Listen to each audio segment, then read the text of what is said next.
Right, so please let me explain how a safety stop test lane works.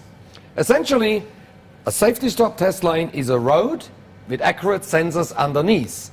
These sensors measure precisely the forces of the tires as I drive, stop and also bounce a motor car. Let me show you. With my little finger, if I push this plate forward, already the numbers are activated on the load cell. Now, if I drive the car on here and brake, each individual wheel will push these plates forward. We measure by how much. And therefore we're going to get a very accurate reading between left and right wheel and also front to rear brake balance. The safety stop test report is presented to the customer in a brochure format. The front of the brochure is designed with your particular logo, designed by our graphic design department. As we open it up, all the results are displayed in an easy-to-read format.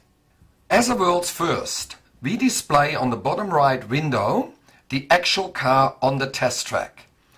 That gives proof to the customer that his or her car was tested on that day at that time and produced these results. The window next to it displays your address, contact details.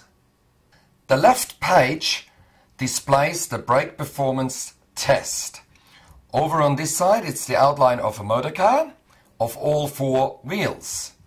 Inside the wheels you see how much braking force each individual wheel produced in a brake emergency situation.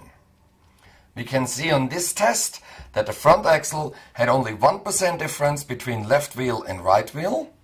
However, on the rear axle we had an 87% difference between left and right wheel, and therefore the rear left wheel did not produce enough braking force.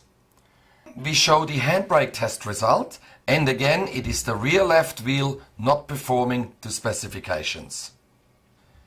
This part of the test report displays the test speed itself to make sure that we've driven the car correctly onto the test lane.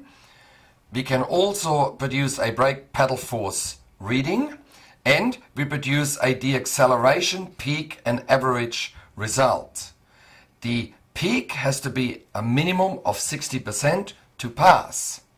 So interestingly enough, on this brake test, this particular vehicle would have passed a road brake or deacceleration test because it achieved more than 60%.